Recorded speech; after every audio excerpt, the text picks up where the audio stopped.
Welcome to RPG Book Club, the podcast where we play a little bit of a video game and talk about how it makes us feel. I'm Sam Allman.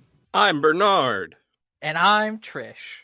And today we will be playing the fifth part of Paper Mario The Thousand Year Door, covering Chapter 4, For Pigs, the Bell Tolls. But before we get to all of that, how was everyone's week? I hurt. Oh no! I hurt because I went from a sedentary desk job to a be-on-your-feet-a-lot job. Oh, yeah, that's rough.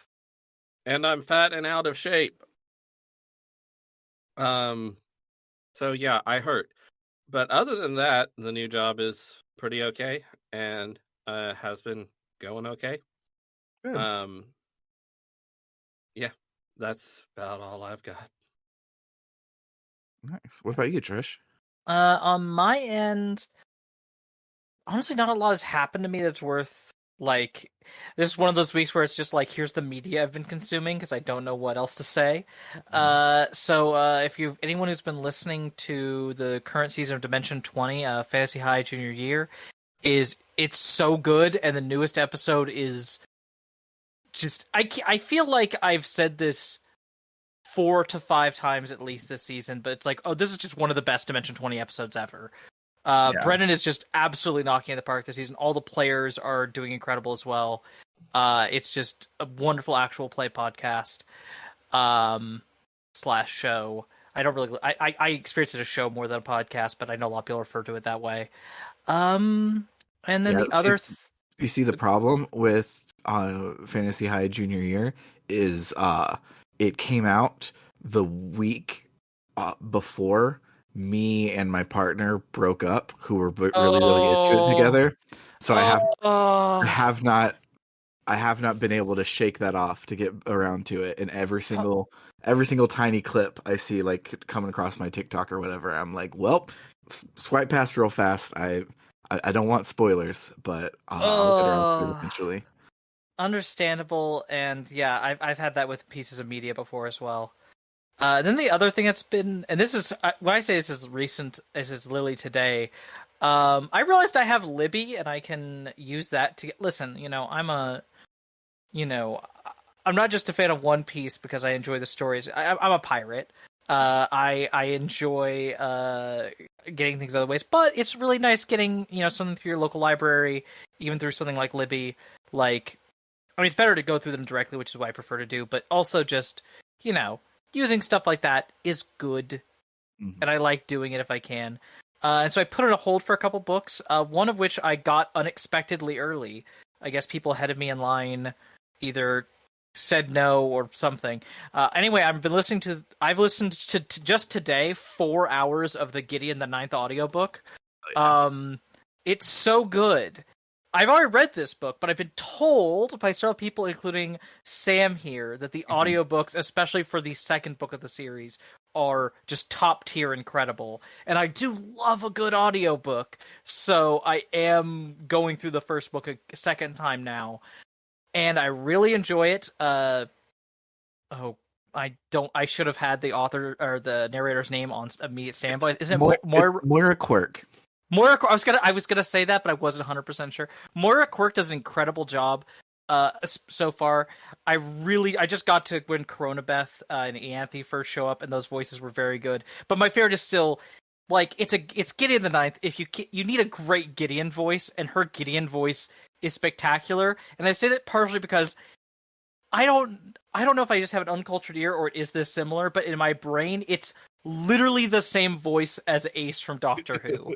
And that's kind of perfect. It's not like if you were, it's not like they're a perfect circle, but there's definitely a Venn diagram between Gideon Nav and Dorothy Ace McShane, with a lot of overlap. And it works really well for the character, especially when she's just letting out a slew of insults against the people around her. Yeah, I've been enjoying that. The way that Moira Quirk says mid-word fuckins is should be studied in classes. It is so good. It's so good. Also, while I've been doing that, I have also I think I said on the podcast before my horrible adventure with Baldur's Gate 3, namely that because of my love of modding it and the developers' love of updating the game regularly, that was just kind of a nightmare. And also, my laptop is not made to run it, and so I was gonna wait for like where I wouldn't have to play it on my laptop to get back into it, and I just got tired of waiting, and so I've started the game up again, freshly patched all the mods as before, plus some new ones. And instead of continuing my old save, I decided to start a new one. And this time I'm playing as Karlach rather than my own original character. And it's just so fun. Like, just going through the game again and just going like, oh wow, when you play as one of these characters, it feels like you're playing as that character. Like, the dialogue choices change a lot. Mhm. And the way the story bends and twists around that choice is just really fun. And I get to play as my big muscle wife. She's great. I love her. When I started playing Baldur's Gate 3, which I never got past the first like section, even though I put like several dozen hours into it, it's just crazy. There's a lot. When I saw that you can play as create a character, or you can be any of the big player characters, I was like, what? Mm-hmm. How do you? What a nightmare this game must have been to write and I was thinking the voice acting. Like, hey, we need you to come in. Like, just the sheer amount of dialogue that they had to record for all of these characters in all of these circumstances. It's ridiculous, and I love it. Yeah, But yeah. like the game, I guess fucking Hasbro or whoever gave them the resources they needed. 'Cause wow, they went ham. They went ham as fuck. Also, because I'm playing as Karlach, I'm calling this run my Karlach Dates All the Girls playthrough, because it's going to be I have the polyamory, being able to date multiple people mod on. So I'm finally going to see what the Lae'zel romance is besides just the Shadowheart and Karlach ones, and then also Minthara, because they made it so you can romance with Minthara without having to be a horrible person. So we'll see how that goes. I specifically heard playing as Karlach, the her and Minthara romance is really interesting, and I'm excited to see that. But Sam, what's your week been like? So, you've been playing a really popular, really good, really beloved RPG, and so Have have you been I. playing some bullshit? I've been playing one of the most celebrated. Everybody's talking about it. It's the hot button video game, Etrian Odyssey 3 for the Nintendo DS. Okay, I you mean, that say is this. a beloved game. I was gonna say, by people who have played it. one of my partners is a huge fan of that series. Like, I'm gonna tell her probably right now that you've been playing that, and she's gonna be so happy because she loves that series. She has talked my ear off about it multiple times. So, a little background. Delta emulator came out for iOS this week, and I was like, Oh yeah. I want something that is like touchscreen related that I can like play with one hand, because that's how things work on the phone, and I don't want to have to use the on-screen buttons. And I was like, oh yeah, Etrian Odyssey is just about drawing the map. However, with it being a game that requires you to have a stylus in your hand all the time, you can't navigate the top screen with the touch screen like you can in like Pokemon and stuff. It's stupid. I hate it. But so I had started it on there, and it wasn't working, but it already had its hooks in me. So I started over on my DSi XL that I saved from the garbage, and I have cuddled up and drawn squares basically 5 hours a day every day for the past week.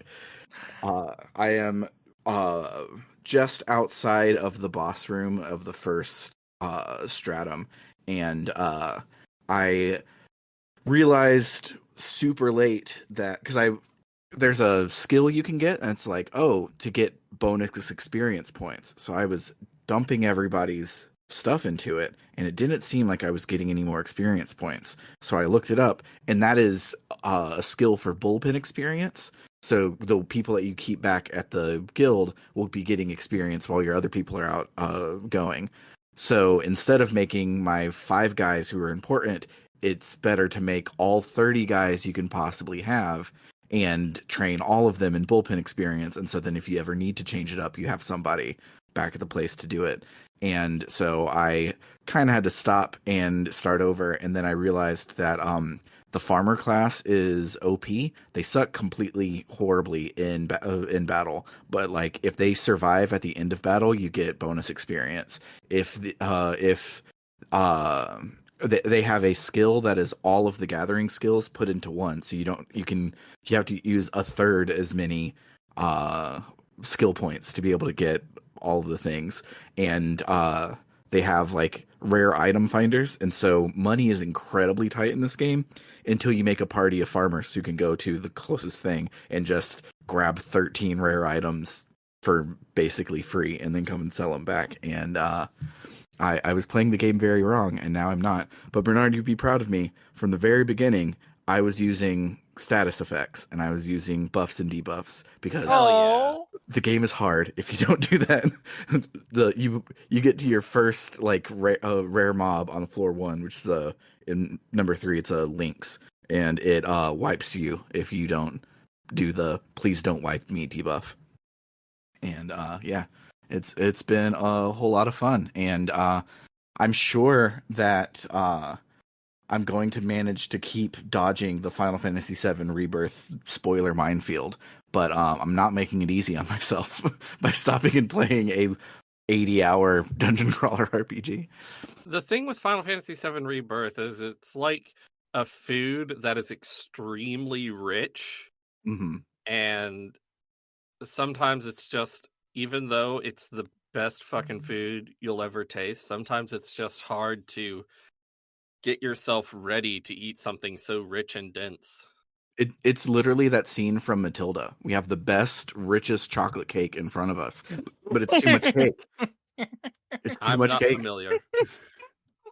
I will send you a it clip. sounds, But yeah, it sounds like this is the situation, yes. and I'm like passing by going, "Oh, cool cake, guys." and no, you're passing by as Matilda saying, "You can do it, Brucey," to force me to eat it. Yes, exactly. But yeah, Etrian Odyssey rules. And like the spoilers, because next season, so like in 12 episodes, I will be covering this game in the JRPG canon. I'm not ready for it in my plan of everything, but I'm writing the notes so that I don't have to do it again later. But like in a lot of dungeon crawler RPGs that I've tried to play before, it's like, oh, the point of the game is to get to the bottom of the realm of the mad god and kill the evil wizard at the bottom. And to do so, you have to draw a map along the way, and it's hard and difficult. But Etrian Odyssey, you're not trying to do that. You are explorers. The game is making the map. And that change in focus and how there's so much like in-game focus on it, not just like my own mental change or whatever, it makes it really good and makes it very approachable. So much so that when I'm done with it, I can then trick my brain, and I'm probably going to play Shining in the Darkness, because I've always wanted to play Shining in the Darkness, because Shining games are so freaking good, but it being a draw a map on graph paper game just hasn't been what I'm into. But now I'm into that shit because Etrian Odyssey broke me. I will probably go through a similar thing when I finally play Etrian Odyssey. I did play Persona Q, which is based on Etrian Odyssey. I imagine Etrian Odyssey proper is probably a bit more hardcore. Mm-hmm. It's very hardcore. But Shining in the Darkness, I played a little bit of it and then stopped because I didn't want to draw a map on graph paper. But it rules. Yeah. I had a copy of it back in college when I had expendable income. That was also when I had a copy of all 3 Xenosagas and decided I didn't really like it partway through the first one, and so I sold all 3 of them, and now the third game's worth like $400, and I got it for $10 at the time. But Nice. I also got Shining in the Darkness for like $30. I put it in my Retron 5 or whatever I had at the time, and I was like, oh damn it, this is a graph paper game. I don't want to play this. And I also took that one back, and I hate myself for both of the things that I did as a college game liker. Mm-hmm. Oh, actually, that reminds me. I also today it's been a bit of a chore day. I've been doing laundry, and because I'm going downstairs to the to the garage to do laundry, I'm also trying to. I haven't unpacked boxes in months, and I should finish unpacking and getting everything out. And so the process, I was getting out boxes, and I got one out that had a bunch of my NES and Super Nintendo games and things like that I have. And one of those is just fun to see because I'd forgot I owned a copy of this. Is I have a cartridge copy of Dragon Warrior, aka the very first ever Dragon Quest. Nice. Oh, yeah. And it makes me smile even more now that I've played that whole game and beaten it, even if I did it on the Switch instead of, plugging. I have a thing that can play NES, but, still, it's a really fun game, and it just makes me smile being like, oh, actually, I have a cartridge copy of this. Mm-hmm. I recommend, even though you've played this Switch one, to go back and play the NES one. It is very, like, fruitful of your time. I honestly might do it. It might be. Of course, we've got to get the TV hooked up, and that's going to be a whole thing. But yeah, once all those steps happen, yes, I would love to do that. Yeah, or if you're a psychotic pervert, you could play the translation of the original Dragon Quest, which is the same game as Dragon Warrior, but a lot shittier. Yeah. Someone fan translated it. Oh no! Which I love that they did that, but I don't know. Like, I love that it exists, but I would never want to play that. It's just weird and ugly. Yeah, when it came out, I said, and I quote, "If you're a freak who wants to play the super original Dragon Quest in English now, you can. AKA at Maddie Grace, resident freak. Here you go." Meanwhile, I'm the opposite kind of freak who's like, oh, they're officially releasing Fate Stay Night in English? Thank fucking God. Oh my God, we're getting a good translation. Praise the fucking Lord. Arceus, thank you. Yeah, I want to get into Fate Stay Night, and so much so that I joined the official Discord, and it looks complicated, and I'm going to wait for the official one because it's complicated. Fate Stay Night is truly one of the most Ouroboros fucked up franchises I've ever seen, just in terms of like it's truly I don't want to get into it right now on the podcast because it is literally would be a 20-minute explanation from me on how impossible this franchise is to get into and how I did it anyway because in 2006 I watched the Dean Stay Night anime and I liked it and I still like it, and if you don't, that's entirely fair. It is very flawed, but I do think it captured the atmosphere of the original. The other thing I did this week is today is May the 4th, aka Star Wars Day, aka the first Saturday in May, aka Free Comic Book Day. It is Free Comic Book Day. And so I went to a different shop that I normally go to because it was over by my partners and they were going to meet me at 10 a.m. When they opened. And so we get there at 10 a.m. and there wasn't a line at this one. So I just walked in and I grabbed my books. And so I texted my partner. I was like, if you want to still come, like, I'll wait for you, but I'm already done? Question mark. And they had other stuff to get to. It's also their birthday today. Happy birthday, Cassie. You don't listen. But, and so they had other stuff to get to. They're like, no, it's fine. They're coming over to hang out with me tomorrow, so it's no big deal. But then I was like, well, the shop we usually go to opens at 11. So I think we can get there by 11. And so we went over and did both shops today, and it was wonderful. And now we have a big old pile of books, and Scarlett is super into them, but Bubba was super into the Spidey and His Amazing Friends one, so I filled in all of his holes with things that I wanted. Because you can get like 5 books, and he just wanted 2, and I'm like, here, Bubba, hold these 3 Power Rangers books, which, by the way, I read Power Rangers The Return because It's not marked as a free comic book day book, but both places had it in the free comic book day section, so I don't know what's up with that, but I got it for free, so I don't mind. It says $5 on the back, so I'm not gonna look a gift horse in the mouth. But Power Rangers The Return fucking rules. I This finished is like the. This is like the. Is this the like the ending of the Boom Studio saga kind of thing, or? No, it is Amy Jo Johnson writing a Old Man Logan for the original MMPR. And Okay. I finished the first one on paper, and I'm like, oh my god, this is amazing. So I go into the app and I get number 2 and number 3, and I read through both of them. And just in the first 3 that have come out, I'm already completely losing my bonkers. You don't need to know all of the Boom Studios things that happen. You basically don't even need to know all of the stuff that happened in the original MMPR. Like, it's still Trini, Zach, and Jason. It's not even Rocky, Adam, and Aisha. So it's like you just basically need to have maybe watched a little bit of Power Rangers 20 years ago, and you're caught up for everything you need to know. You can dive right in, and it's so good. Like, Well, I'm glad to hear that. I'm a big fan of good. I'm a big fan of the Boom Studios comics. Uh, Speaking of, as you brought up comic books and Power Rangers, I have to. I'm a little behind on it, but Rangers Academy is really good. I got the free comic book day one of that one from last year. Oh, they did I a read free that one. comic. Oh, you did? Okay, I didn't know if they did that last year. That's awesome. Yeah. I absolutely adore that series. I really did. I don't have the money to buy comic books really right now, so I'm really behind. But super love that series. I supported it when I was able to. Also, I there's no comic book store anywhere near here, so I didn't get to do free comic book day. Sadly, the nearest one is a state over, which is still only like 20 minutes away, but I can't drive.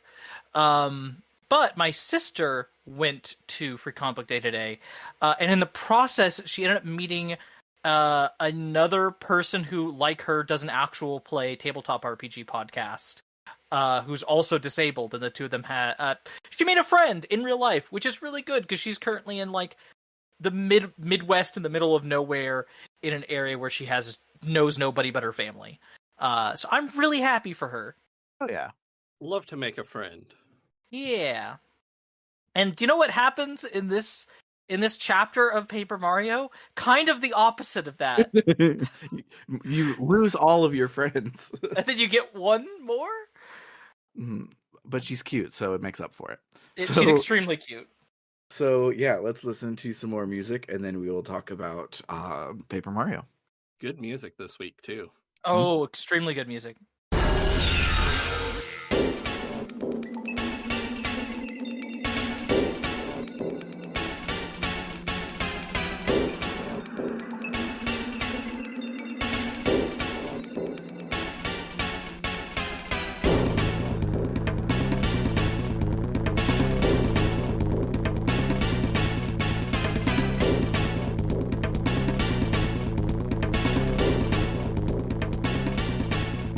As usual, the characters from the previous chapter see Mario off on as he goes off on the rest of his adventure. Unless you're... Oh, go ahead. Oh, what were you going to say? I was saying, unless you're like me and immediately did the Glitz Pit a second time. Because I've been insane. You could, but like, what can you win? You get the coin, you get the prize money for the fights, and you get a key item of the belt. I don't know if you just need to start it or if you have to do the whole thing again to get access to. There's a star piece in Jolene's desk that is only there once it becomes her desk. So I don't know if you just need to start the quest line for that or if you have to do the whole thing, but that's what you get out of it. Interesting. They were originally, from what I understand, this could be apocryphal. Originally, Prince Mush was going to be there as a, like, you know, super extra boss you could do who's tougher than most normal bosses. But they didn't do that, and it's literally just exactly the same as Chapter 3. That's a shame. It's a huge shame, honestly. But, you know, hey, maybe the remake will fix that. Maybe. It would be cool. So, Rockhawk promises to stop cheating and win the title fair and square, which Mario apparently has the opportunity to stop that from happening. King K and Bandy Andy are alive again. Jolene is going to take over running the Glitzbit now that whatever happens to defeated villains in this game is gonna happen to Grubba. He goes to jail or is dead or whatever. I don't know. I think it might have just been ran out of town. Yeah. Mario heads back to Rogueport and gets Peach's email, which explains that the X-Nauts plan on taking over the world. Mario goes to the Thousand-Year Door, and a weird tower appears on the map. Mario and friends go to Professor Frankly to tell him about Peach's message and ask about the tower. Frankly says that in his research into what the treasure is, he found out that it might actually be the cataclysm that destroyed the town long ago, sealed away behind the Thousand-Year Door. The X-Nauts must be planning to use the power of the cataclysm to conquer the world. Frankly says the map is pointing towards Twilight Town, a mysterious and perpetually dim village. Luckily, there's a pipe under the town which will take Mario there. Every time, there's a pipe under the town that will take Mario where he needs to go. It's so convenient. But when he tries to go down this pipe, it spits him right back out. Weird. Mario returns to Frankly, who recommends asking a local guy from Twilight Town named Darkly. Mario finds Darkly loitering behind some buildings and asks how to get through the pipe. Darkly says you just have to have something with your name written on it. So, very normally, he writes Mario and his friends' names on their asses. So they'll be able to get through the pipe. It works. It made me really sad I did have Goombella out for that interaction, because I would have loved to hear her dialogue about that. She says it tickles. Oh, that's it? Oh, okay. Yoshi says, "Hey, buddy, watch where you're sticking that." That's what I got, because I had my Yoshi out. Chapter 4, For Pigs the Bell Tolls. I forget if I said that already. Mario and friends arrive in Twilight Town. It's dark and spooky. How did I not make that connection? No, but there is a purple horse. I did not make that connection. Yeah, this week we should play the wrong Twilight Town music. I'm laughing along like I understand this, but I've not played Kingdom Hearts far enough to know the reference. Yeah. I've heard the name Twilight Town in reference to Kingdom Hearts, so I believe it's a thing, but I don't know it. Yeah, it's the main setting of Kingdom Hearts 2.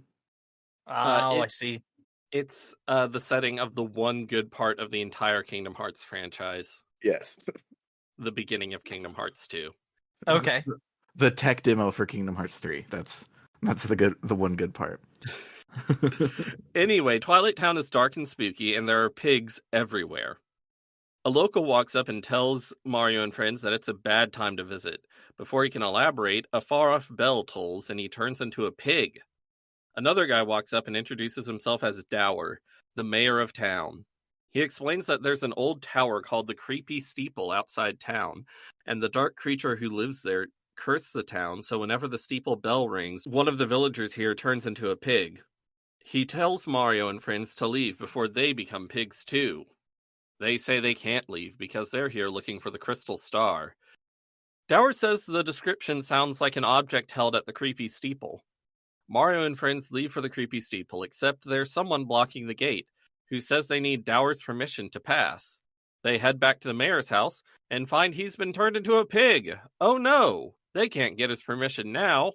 They head back to the gate and find the guard has been turned into a pig too, which means they don't need to get anyone's permission. They can take a pig. Onward to the Creepy Steeple. Which, I guess they could have taken the guy when he wasn't a pig, but now that he's a pig, I guess they don't respect his authority. There is a funny bit when you examine that guy with Goombella, where she's just like, notice that every time we go, there's a gatekeeper person who doesn't let us go by it first, and it's yeah, I guess if they didn't have characters like that, then we just breeze through this game. And then she's like, "Tee, I'm just kidding." I love her so much. After some adventuring and puzzle solving, Mario gets duped and cursed by another black chest. This terrible curse causes Mario to roll into a tube whenever he holds the R button and spins the control stick. Mario is thus doomed to be able to roll through small gaps. So Mario does some more adventuring and puzzle solving to get through a dark forest and to the creepy steeple. And I hope you like this dark forest because we're going to pass through it a few times. Mm-hmm. This game loves making you go back and forth. This chapter specifically loves to make you go back and forth. Yeah, this is the Mount Matorix of this game. Oh my god. It's not that bad. It's not nearly that bad. Mario heads inside the creepy steeple and opens a chest which unleashes 200 boos. They fly around the main hall of the creepy steeple, and I thought they didn't do anything, but then when I was watching a video to take notes, I realized if you stand still too long, they kick you out of the creepy steeple, I think, and also you can spin your hammer around and hit them when they get close to you, and then they combine into a giant boo that you can fight as an optional boss. Yeah, That's cool. I didn't know about that as a kid, and I think this playthrough is either my first time fighting the Atomic Boo, as it is called, or the or it's my second time maybe. But you get a really fun badge out of it. Yeah, and then the boos become regular enemies in the area. Yeah, it's really neat. Really well hidden thing, and I wish I'd known to do it. Mm-hmm. I could probably still go back and do it if I wanted to. You can actually, and I mean, it's a good badge, and it's a decent boss fight. Mm-hmm. Anyway, Mario and friends make their way to the top of the creepy steeple and find a creepy guy there. He looks a lot like the Duplighost enemies from the last game, except bigger and scarier. And he has a party hat on. Yes, which is very scary. The Duplighost is frustrated by them interrupting his me time. When questioned, he quickly admits to turning the villagers into pigs just because he finds them so boring. He attacks. Boss battle! Weirdly, when you use Goombella's tattle ability, she's not able to find his name. Partway through the fight, he uses his Duplighost abilities to turn into a shadowy version of Mario. But the real Mario wins the fight. After the fight, the shadow falls over and drops the crystal star. Mario picks it up. End of chapter. That was easy. So easy. Short chapter this time. Yep. What's Peach up to? Weirdly enough, we don't cut to Peach right now. We cut back to Mario and his friends. Mario's acting a little weird, probably because he's tired from the fight or something. Mario and friends leave, but the camera stays in the Duplighost's lair. When we move the control stick, the shadow stirs and hops up. We're controlling him now. What could it all mean? As the shadow leaves the creepy steeple, we cut to the Shadow Sirens in Twilight Town. Beldam talks about how they're going to use their amazing new weapon, the Super Bomb, to destroy Mario. But they don't have it. She blames Vivian for losing it, even though Vivian never had it. Beldam says if Vivian doesn't find it, she'll be punished, then leaves with Marilyn. The shadow heads back towards Twilight Town. Outside town... Oh, yeah. Sorry. The shadow heads back town with no partner. Yeah. In an area where there are enemies who will have a chance to put you to sleep, and other enemies that will use the time while you're asleep to go hyper and absolutely destroy you. Yeah. Yeah. Run away from every fight. Yeah. Do that. But then you lose all your money. You don't get the star points. Before getting into battle, run away from every fight. Also, this whole chapter, if you see an Amazy Daisy, don't try and kill it. I mean, it's gonna probably run away, but if it doesn't run away, it will. Unless you've been doing a lot of health upgrades, it's gonna one-shot you. Yeah, I tried fighting one, and then it did 20 damage to me, I think, and I was like, oh, I'm running away. It does 20 damage to you and your partner, if I remember correctly, and then it can also put you to sleep. Yeah. But if you do manage to kill it, insane experience. I would assume so. I would hope so. So, on the way back to town, the other Mario appears and talks about how great it's been being Mario. He stole Mario's name and body, turning Mario into a shadow who can't use his own name. And he aims to erase the shadow for good. The doppelganger says he'll give the shadow a chance. If he can guess his real name, he'll give back his name and body. A text entry screen comes up, and we might notice the letter P is missing. The Shadow can't guess his name and can't do any damage to the doppelganger in battle, so he has to run away. The Shadow reaches town and finds everyone has returned to normal. They all talk about how great Mario is for saving them. As the Shadow walks through town, he sees Vivian crying. He talks to her and she says she's looking for something important and will be punished if she doesn't find it. The Shadow looks around and finds a grenade with a skull on it. Yeah, it said that they were looking for the super bomb, and we have run into a bunch of obviously bombette blocks that we don't have a bombette for, and I was like, oh, is the super bomb going to be our bomb friend? But no, it's just a fucking grenade. It's just a fucking grenade. It's just Yeah. advertising. So, but it's what Vivian's looking for, but when the Shadow gives it to Vivian, she says it's broken beyond repair. She's still very grateful to the Shadow for trying to help and asks his name. He explains that his name and body were stolen. Vivian, being a sweetheart, offers to help the Shadow. Vivian has joined the party. She can pull our hero into the shadows, functionally much like Bo's ability from the first game. Vivian suggests they hide in the shadows near birds, because birds always clam up around people but may speak freely if they think no one's around, and I'm like, I can't disprove that. If a bird talks when you're not around and you don't hear it, did it talk? There are trees with crows in them throughout town. Most of the crows talk about random bullshit like renewable energy or their kid taking the SATs. It's really funny. I really like it. But the crows in one tree talk about how the Mario guy meeting with the mayor is actually the bad guy, but no one in town realizes it.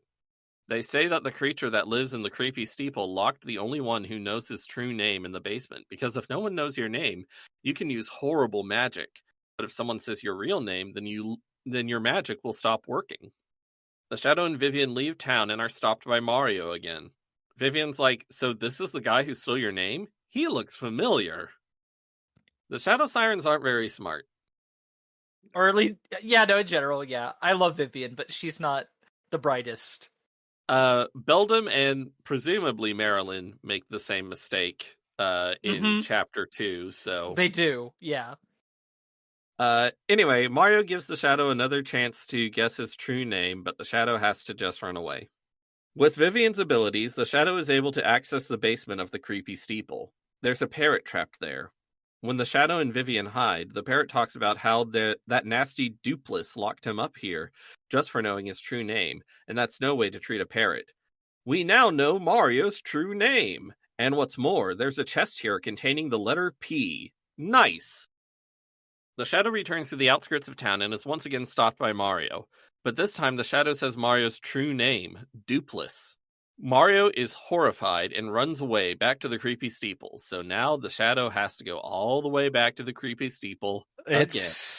It's a lot of back and forth. Yeah. I love this chapter. I would appreciate if there was slightly less back and forth. Yeah, I think maybe if they made the forest like one screen shorter or something, maybe it would have been less annoying. Even though I like the forest area going through it the first time. I think what I would do is there's some areas of this game that like the respawn trigger for when the enemies in the area respawns is sufficiently far away that if you deal with the enemies there, you're basically good for the chapter. And I feel like that would have been good to do with this area and the forest. Like, because otherwise, it's literally, did you go to the creepy steeple or the town? Everything respawns. And that means every single time everything respawns. So if you're doing it where you run away, then you do have to just keep dodging them and getting away from them. But if you take the time to kill them, then they stay gone, that would be a lot more manageable. It would still be a little annoying having to go back and forth, but, you know, it would be less treacherous and oh no, please don't kill me. Yeah, definitely. At the top of the creepy steeple, the Shadow and Vivian find Mario and friends. Mario orders his allies to help take out the Shadow and his Shadow Siren cohort. They're like, sure thing, Mario. And Vivian's like, wait, Mario? That means the Shadow I've been helping all this time is the real Mario. I feel like an idiot. The fake Mario and his friends attack the Shadow, and Vivian is nowhere to be seen on the stage. After a couple turns, Vivian does appear on the stage, however. She tells the Shadow that she's made her decision and she's going to fight by his side from now on because he's the only person who's ever been nice to her. The Shadow and Vivian defeat Mario, who turns back into Dupless and drops the crystal star. The Shadow turns back into the real Mario. Dupless runs away. Mario's friends apologize for the misunderstanding, and it's kinda awkward, and ask why he's teamed up with a Shadow Siren. Mario explains everything, silently, and Vivian really joins the party now. Mario collects the end of chapter Crystal Star. I messed that up. The But Ruby for Star. real this time, he collects the Crystal Star in end of chapter. And we still don't cut to Peach immediately this time. We instead get a very brief scene where Beldam and Marilyn are in Twilight Town wondering where the heck Vivian is. And Dupless runs by them. I'm sure that's not foreshadowing anything. Definitely not. Anyway, we cut to Grotus talking to a scientist Exonaut, who we can tell is a scientist because he's wearing a lab coat, and the scientist tells him that the seal on the 1,000-year door is weakening. Grotus talks about how he's going to destroy Mario and take the sealed power and create a perfect world and all that villain stuff. Meanwhile, Peach enters Tech's room and asks why it called her here again. It says it's conflicted, it doesn't know what to do. Peach asks it to elaborate on that, and it says no. Tech then says it will give her a quiz. Tech asks Peach some questions, and it becomes apparent that this is its way of leaking information to her. Peach learns that the 1,000-year door is sealing away a 1,000-year-old demon's soul, and Grotus wishes to bring that demon back to life. The only thing that can seal up the demon again is the crystal stars. After Peach answers all the questions, Tech tells her she may use the communicator again. Peach does so, thanks Tech, and tells it that it's still a weird computer. I think that was, at least so far, easily the best Peach section. Yes. It's very melancholy. Very melancholy, and the writing actually felt this feels like Tex is having a weird moral dilemma and is getting around his programming with a cool loophole. Yeah, it's I kind of feel bad calling it the best Peach section because it's not actually interactive in any way. Like the other ones, they are like, you walk around, you explore, you disguise yourself as an Exonaut, you do a dancing minigame, and I'm like, yeah, but the one that's just talking is the best one so far. Yeah, the only thing that makes this one not perfect is you couldn't be Ponytail Peach. True. They took that from you, so it's not worth it. Next, there's a very drawn-out scene of Bowser and Cammy trying to get to Glitzville. Cammy takes the blimp, but Bowser insists on taking his clown car, which breaks down over the ocean. Bowser is dumped into the water, and another goofy side-scrolling level, which is a swimming level, naturally. After completing the level, Bowser finds himself back in Rogueport Harbor, feeling like shit. Cammy shows up and talks about how great a time she had in Glitzville. Bowser is mad, he uses his fire breath on her, it's funny. And every week ends with an anticlimax, because these Bowser sections are just goofy and nothing important happens. Yeah. But that's it for this week. We'll have more adventures next week, I'm sure. Surely. So yeah, let's listen to some more of the music from this week, and then we'll talk about our memorable moments.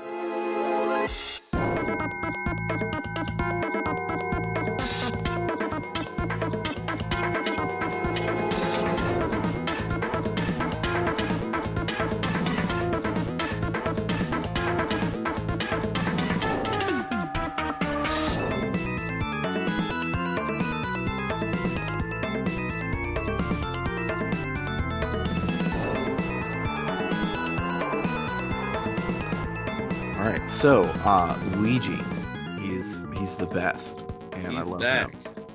And he's talking about his adventure and everything, but as part of his adventure, he had to disguise himself as a bride for the bad guy, big snake monster. Yeah, for the big snake monster. So he put on the wedding dress, and he says, and I quote, I was one hot sacrifice, bro. I looked so good. I fooled our foes and I got in his lair. Yeah.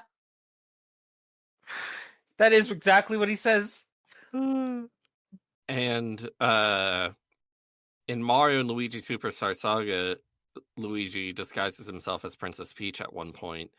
Nintendo was just into this concept at this time, I guess. Mm-hmm. Mm-hmm. I think it's interesting. We were talking last time about synchronicities between this game and the first game. What I find interesting is there's not really a lot of synchronicity between this one and Shy Guy's Toy Box from last game, but there is a lot of synchronicity between this and Chapter 3 of the first game, just in very different ways from how this game's Chapter 3 had synchronicity with that game's Chapter 3. Where it's like, once again, we're in kind of a spooky sort of place with creepy forests, there's a lot of booze around, there's a issue with like a town that is being a community that's being menaced by a villain who has been, in the first game was Tubba eating them. In this game, they're being turned into pigs. And it's just really interesting because I loved that chapter in the first game, but aside from the back and forth bit, I adore this. This might be one of my favorite chapters in the game. This chapter fucking rules. It's great. So good. They're just the Twilight Town and Creepy Steeple have such incredible personality. The stylization of these landscapes is just really gorgeous. And the whole thing with Vivian, her storyline of becoming a partner is really fun and interesting, and it's and empowering her going, actually no, you've been treating me better than my horrible fucking family has. Yeah, no, I'm just gonna stay with you now. And it's great to have her because she's great. Has Mario encountered a single woman who has not smooched him? That is a good question. Every girl partner so far has smooched him. And Miss Mouse, who is not a partner yet, at least. Yeah, I don't know. It's a very fun chapter with a lot of secrets. Did either of you actually wait? I don't know if this is necessary or not. Did you find there's like a little bit in the wall where you get in through the paper tube mode in Creepy Steeple that has like a shine sprite and some other things in there?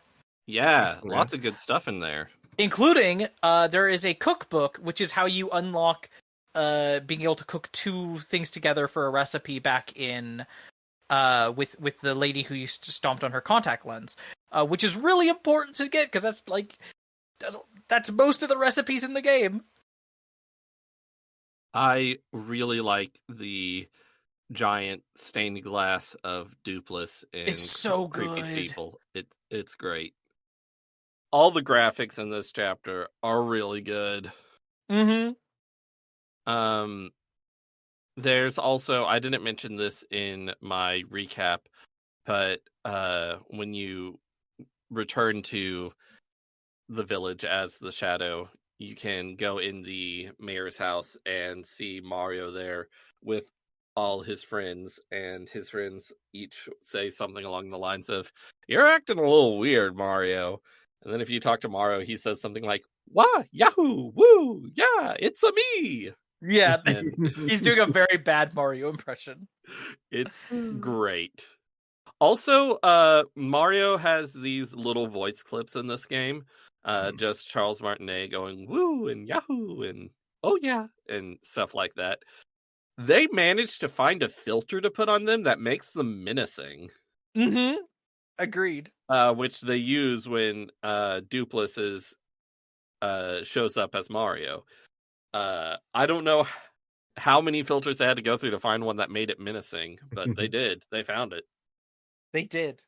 Also, just I don't know how much I appreciated this before, but the fact that they do this whole plot point of, oh yeah, you can't use the pipe in and out of Twilight Town unless you have your name written somewhere in your body as a foretelling of like, hey, names are going to be important this chapter.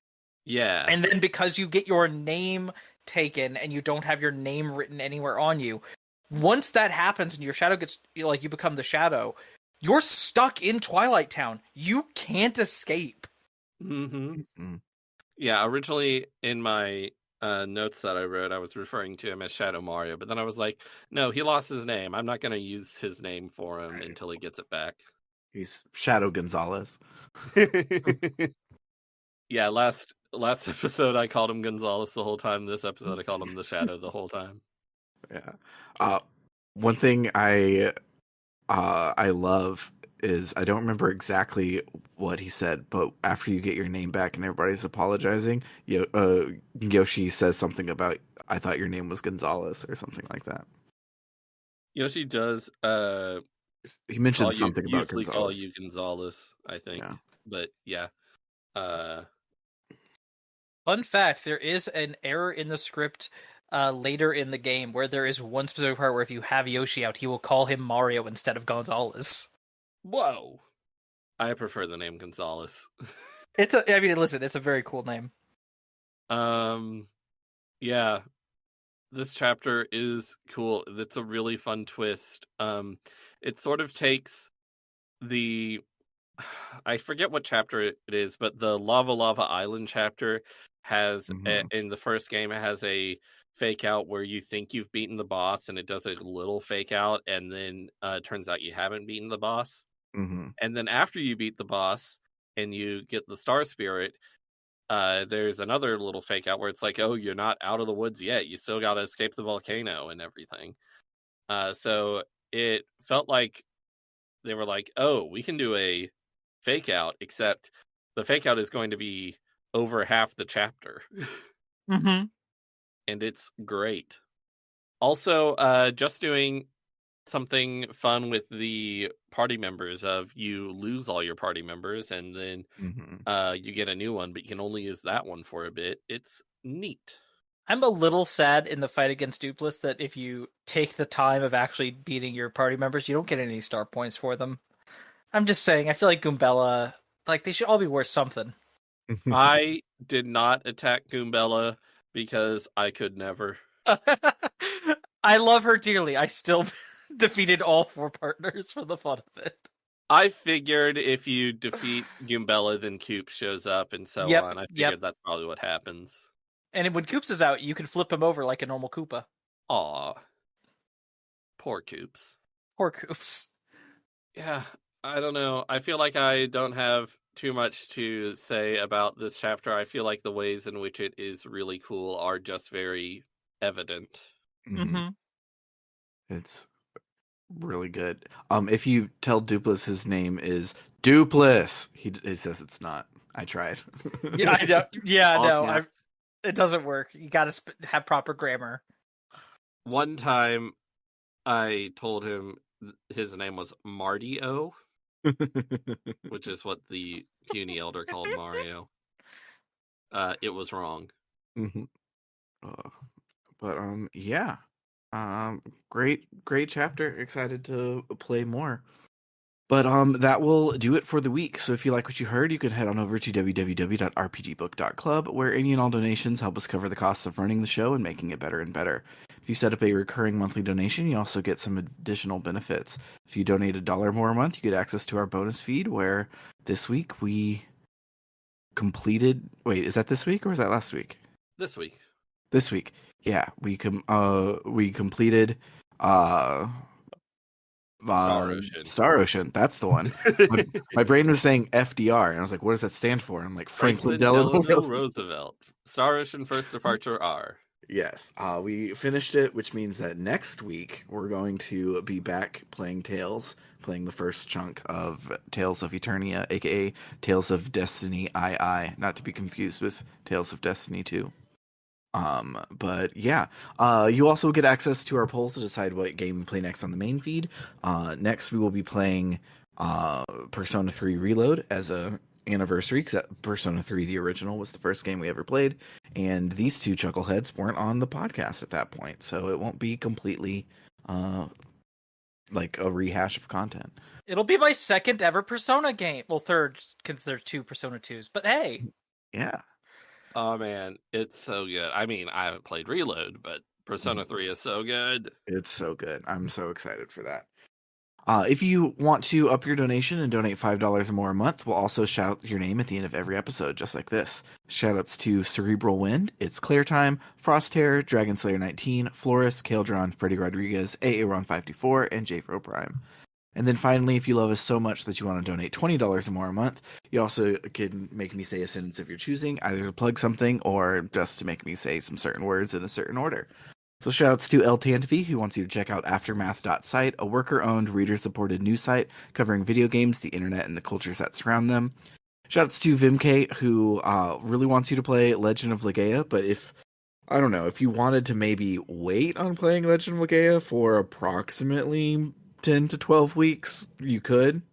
Hint, hint. Maybe something would be happening there. Who can say? Who can say?